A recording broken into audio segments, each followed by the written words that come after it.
Good morning, dear ones. Let's open our Bibles together to Nehemiah chapter 1. Nehemiah chapter 1.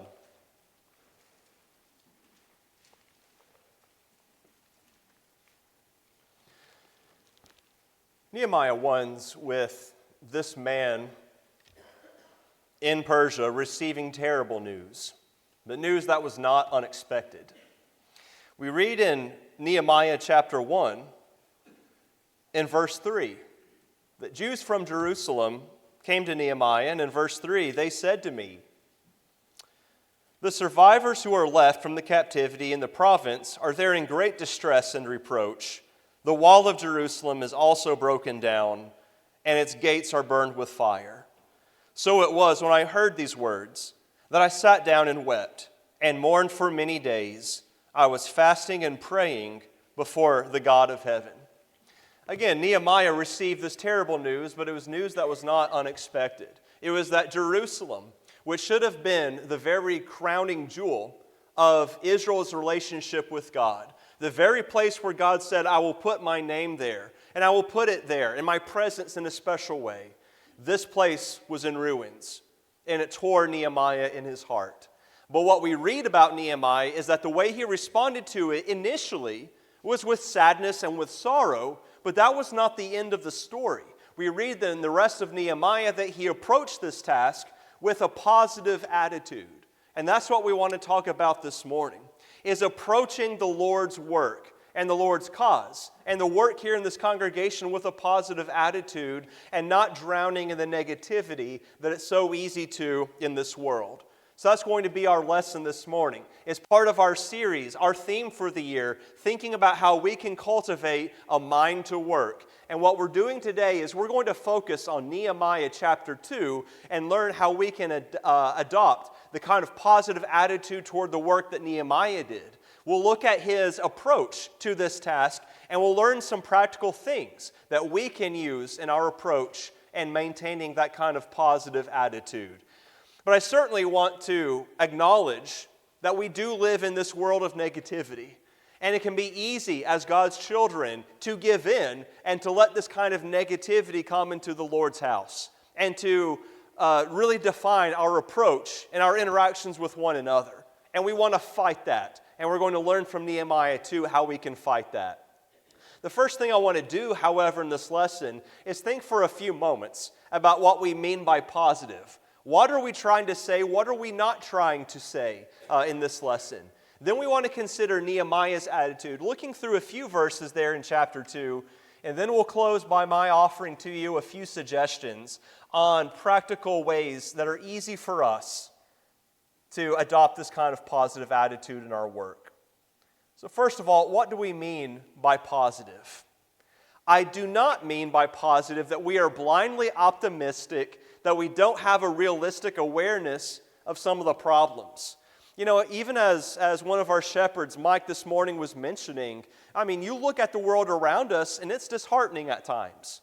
You know, certainly whether it's, looking at our fellow human beings and how we interact with one another on the roads, sometimes in stores, on social media, things that come up in the news, and sometimes some of the disagreements, the personality clashes, the confrontations that we even have within God's family. It's easy for us to kind of let this kind of negativity creep into the Lord's church. And with that said, there are real problems.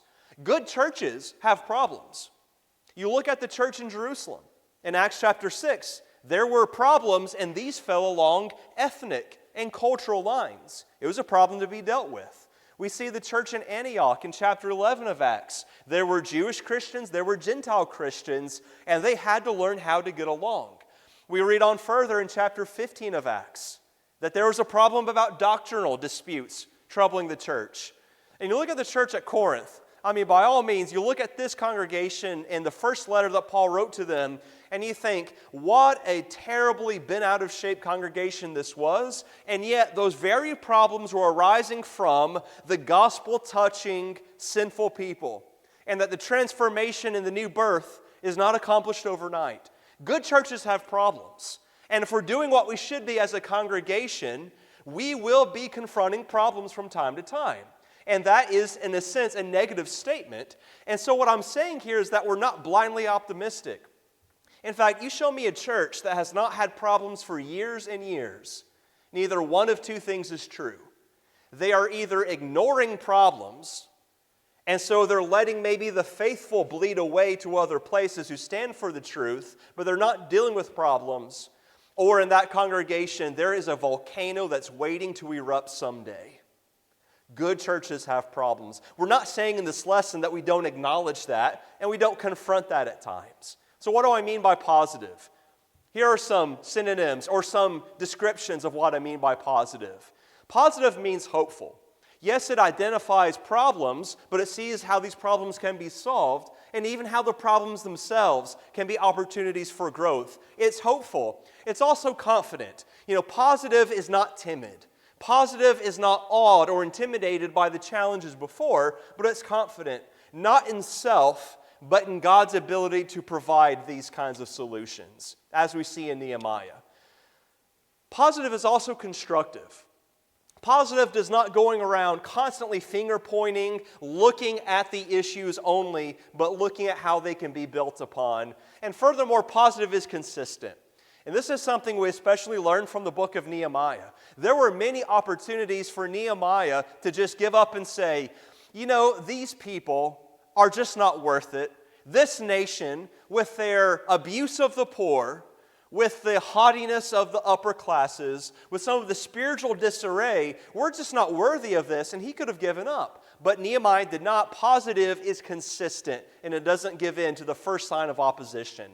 That's what I mean by positive in this lesson. So let's then look to Nehemiah chapter 2 and think about what Nehemiah did to maintain a positive approach to his work.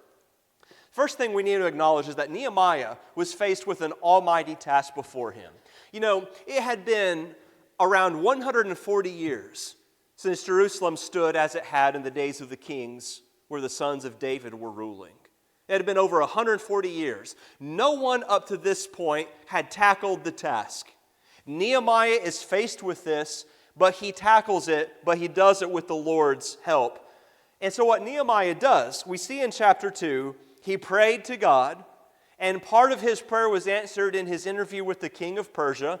He was given the resources, the logistics, to accomplish rebuilding the walls of Jerusalem. And we see then in chapter 2 and verse 11 that he arrives. Look at what he does when he arrives on the scene. He makes time to plan in the absence of negativity. Let's start reading in verse 11. So I came to Jerusalem and was there 3 days. Then I arose in the night, I and a few men with me. I told no one what my God had put in my heart to do at Jerusalem, nor was there any animal with me except the one on which I rode. And I went up by night through the valley gate to the serpent well and the refuse gate, and viewed the walls of Jerusalem which were broken down, and its gates which were burned with fire. Then I went on to the fountain gate and to the king's pool, but there was no room for the animal under me to pass. So I went up in the night by the valley and viewed the wall. Then I turned back and entered by the valley gate, and so returned.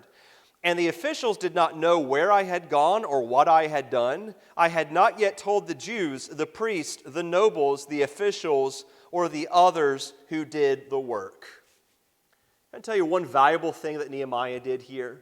He got to Jerusalem, and after they recoup a few days after this long journey, he goes out by night. He and a select group, and he surveys the scene.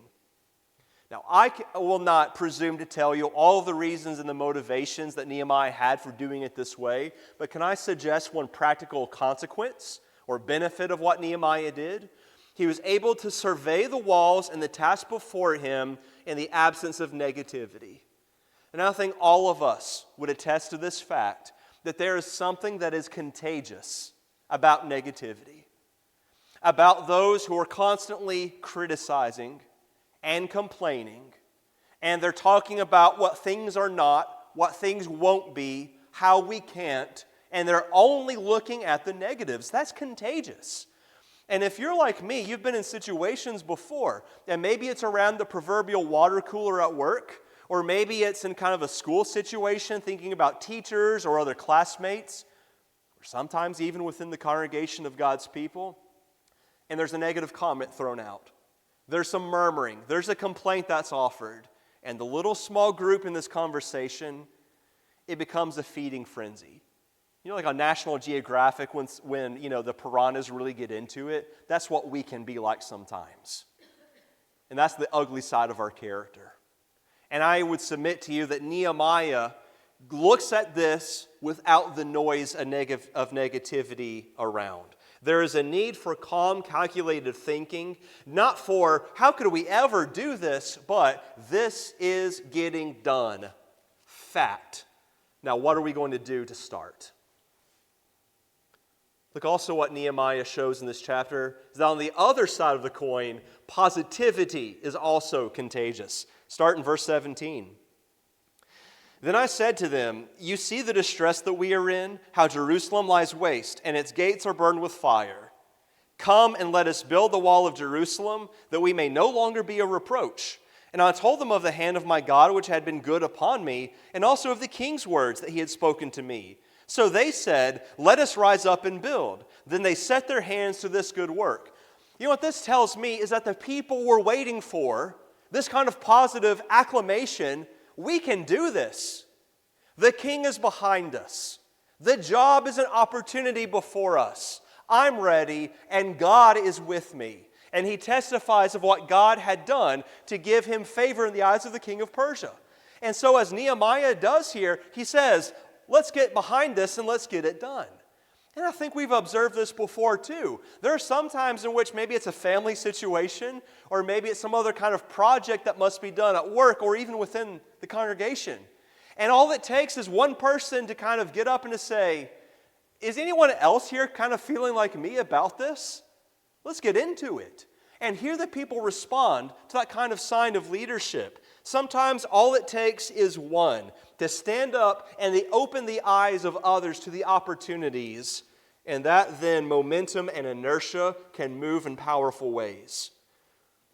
But it's also true that this kind of positive attitude and outlook and this initial spark is not going to go uncontested by the negative elements around us.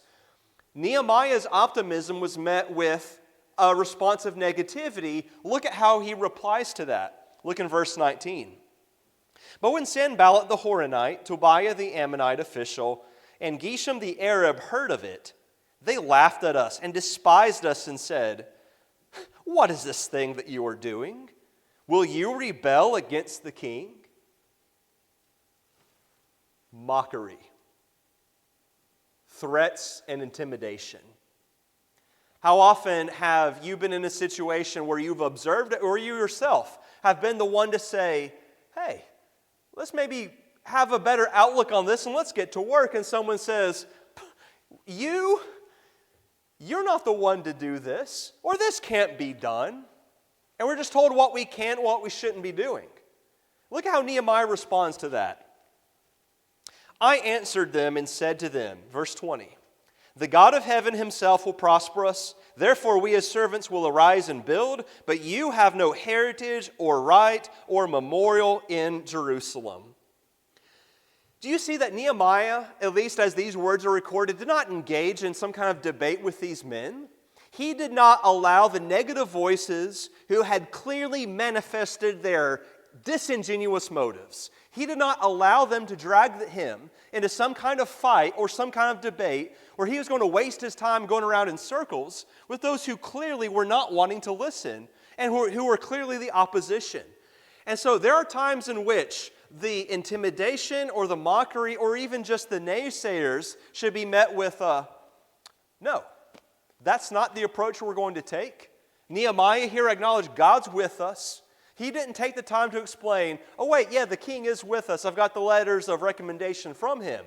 He did not waste time with that. He simply was resolute. He affirmed what the mission was. And he says, get out of the way. We're doing it.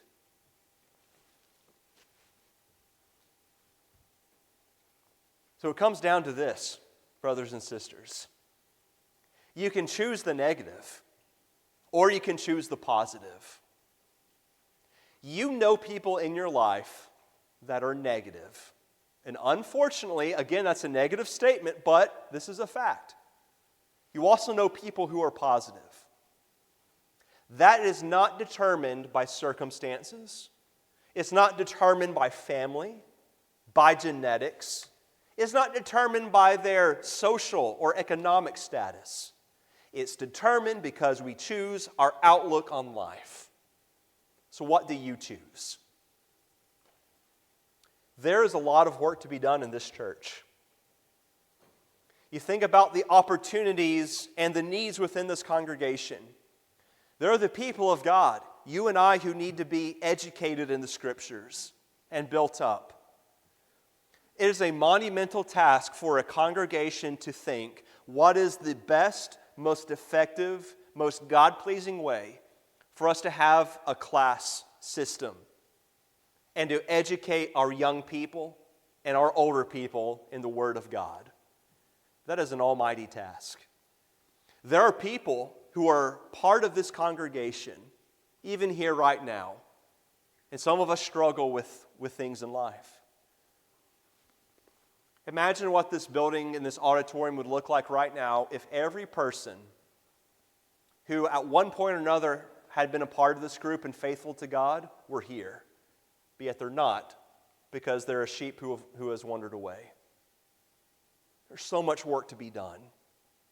And when we look at all of these opportunities before us, we can look at this with a negative or with a positive outlook. And there's a lot of work to be done in this community. The idea behind this statement is, God has given His church the responsibility of reflecting His character and His message in a community. And when we think about reaching others in this community with this book and its message, we're not doing it like a company might trying to look for new customers. We're not doing it with the mindset of, we want to have a good marketing program and really increase our footprint in this community. We're not concerned with these kinds of things. We want to affect people's souls for good. We want others to share this precious message and life that we have in God. And that is so difficult. And it's easy to have a negative aspect toward that. People don't listen. They've heard it before. And especially in this area, this part of the country, this region, one of the responses that we get when we say, yeah, maybe we need to be a little bit more active in helping draw others and lead others to the Lord, is they've heard it before. If they were to accept it, they would be here right now. We see these negative things. There's a lot of work to be done. We can choose negative or we can choose positive. My lesson to you this morning is, let's choose to work with that positive attitude. Now, what does that look like? Let me provide kind of the balance sheet for you. What does negative look like? What does positive look like? Negative looks only at problems. Positive looks at both problems realistically and their solutions. Negative delays, positive acts. Negative sees shortcomings in others, what they're not. Positive sees others for their strengths and what they can be. Negative complains. Positive encourages. Negative pouts. Positive is humble and works. Negative says, we've tried that before and failed. Positive says, okay, let's learn from that. Let's try again and work harder and smarter. Negative focuses on self. Positive focuses on the group's self-interest and best interest. Negative only listens to negative, filters out positive and good news, and feeds on more negative. Positive ignores the noise. Negative is intimidated. Positive finds strength in God. All of these are choices that I make. So let's rise up and build. There are opportunities in this congregation for work. They abound. And so we need to ask myself, we need to ask ourselves, do I see those opportunities? Do I open my eyes and do I approach the assemblies of God's people as opportunities for positive work? Or do I view them in another way? If we're in this situation, we need to really transform the way we view these situations.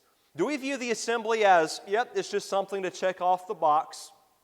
Or do we view assemblies as, this is really just a duty of mine, and I'm happy to fulfill my duty, but my coming here into this building and my sitting here, am I bowing my head, am I singing these songs, am I opening my Bible, am I dropping my dues in the box, and my studying with God? All of this is, I'm paying my dues, all right? I'm checking off these things, I'm a member here.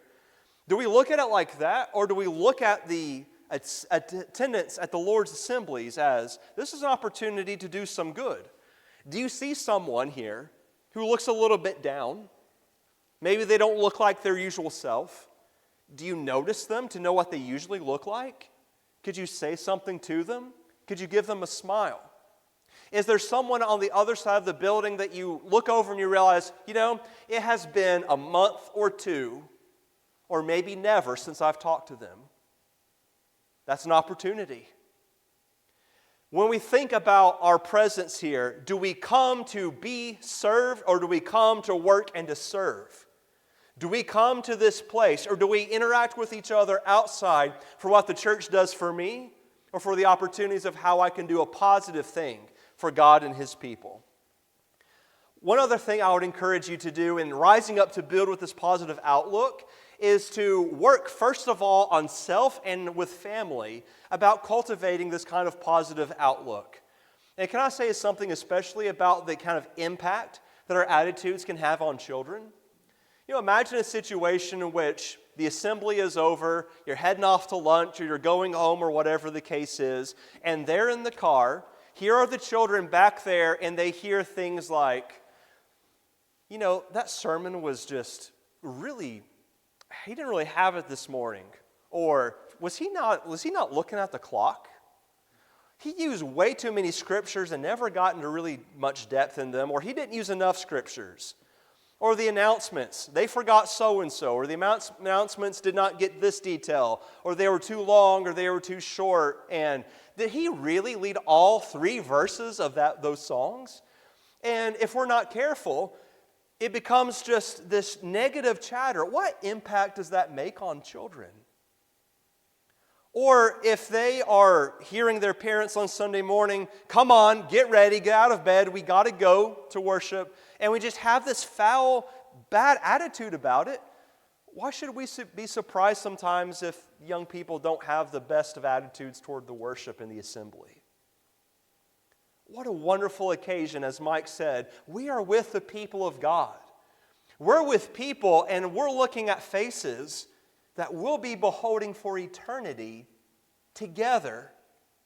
And why would we look askance at this kind of opportunity? I would also encourage you, brothers and sisters, if you realize maybe I could be doing a little bit more, maybe I could change my outlook and be a little bit busier here, go to one of the elders, all 3 of them, or one of our shepherds, and say, is there something that you think I could work at?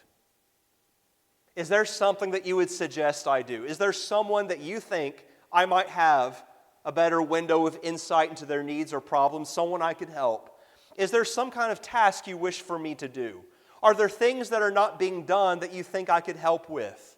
What an amazing opportunity to go to those who see the issues with a kind of vista and perspective that none of the rest of us have and say, how can you put me to work? How can our family be more effective here? What do you need from me? And I want to tell you something. If even after this lesson and after today, the elders, the shepherds here, hear you saying that to them, I think that would be a good thing. This is a positive way of us rising and building and working on the task before us. But I want to close with a very strong emphasis, and that is that Nehemiah and we ourselves should always find this positive attitude sourced and sustained by God. Look back to Nehemiah chapter 2, and you see repeatedly in the verses listed here, Nehemiah's dependence upon and suggestion that God is the one who is truly behind this. In verse 4, as the king asked him what's wrong, he says, I prayed to the God of heaven. Look on down to the end of verse 8. He acquired these resources according to the good hand of my God upon me. If you look on down to verse 12, he says, I arose in the night, I and a few men with me. I told no one what my God had put in my heart to do at Jerusalem. And there's no need for this to be any miraculous placing upon his heart. The very law of Moses and the history of God's people suggested to the faithful that this city was special and needed a strong, fortified position. You look also down to verse 18. I told them of the good hand of my God, which had been good upon me. And finally in verse 20, as he answers the enemies, the God of heaven himself will prosper us. So look, our positive attitude is not because of some kind of self-help book, all right, or some kind of, human management system that we might contrive. Our positive outlook is based upon the one whose task is before us. It is God's work, and God the one who sustains us in that work. And I want to go over to the book of Philippians and read from chapter 2 something that Paul says here that gives us the reason why we have cause to be positive in our outlook. In Philippians 2 and verse 12,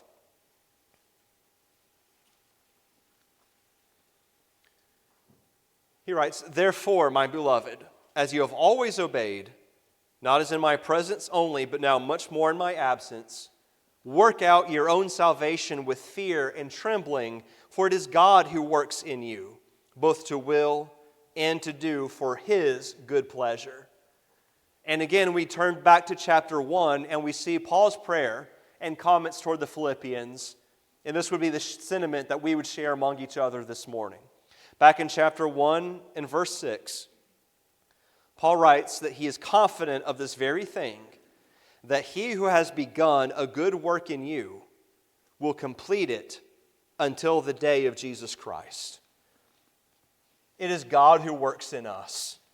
And what I'm trying to express to you this morning is that we need to have the attitude that God can and will work through us if we avail ourselves of that, and we will present ourselves as positive, cheerful workers in His kingdom. Because God viewed you in a positive light. God viewed you not as a lost cause, but as a soul that's worth more than the world itself. And you, if only you alone, God viewed you as worth as much as the blood of His only begotten Son. We have every cause to be optimistic and hopeful about the work God is doing in this place. So let's rise up and build with Him and under His direction. And so we call upon you that if you want to become His child this morning, and to accept the great mercy and the long suffering that He has shown you, we would call upon you to make that known to us. Or if in any way we can assist you in making your heart right with God, we invite you to come and we encourage you with this song as we all stand and as we all sing this together.